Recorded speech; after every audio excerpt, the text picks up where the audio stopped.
Which of the following statement is और are correct. बोल बच्चों मल्टीपल करेक्ट आंसर है, ठीक है, मोर देन वन करेक्ट हो सकता है। अगर अपन बात करें फर्स्ट ऑप्शन का, the sign of X component of D one is positive and that of D two is negative.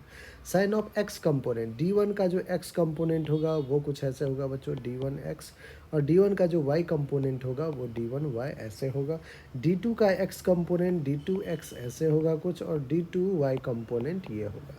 तो बिल्कुल फर्स्ट स्टेटमेंट करेक्ट है। Sign of X component of D one is positive, D one क्या है positive X में, and that of D two is negative, D two negative X में है। तो first correct option है। The sign of Y component of D one and D two are positive. Y component बच्चों D one Y as well as D two Y दोनों क्या है positive है, दोनों क्या है पॉजिटिव वाई में है, तो ये गलत ऑप्शन है।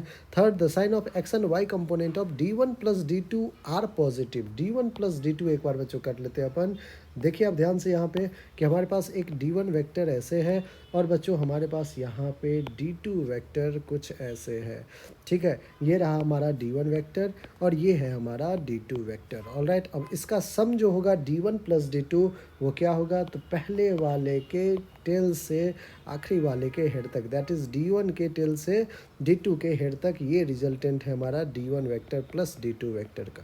अगर बच्चों इसका कंपोनेंट देखें तो इसका D one plus D two का एक्स ये होगा और D one plus D two का वाई ये होगा। तो कह रहा है कि the sign of X and Y component of D one plus D two are positive. बिल्कुल सही है, D one plus D two का एक्स कंपोनेंट भी positive, D one plus D two का वाई कंपोनेंट भी पॉजिटिव। तो third हमारा बिल्कुल करेक्ट आंसर है।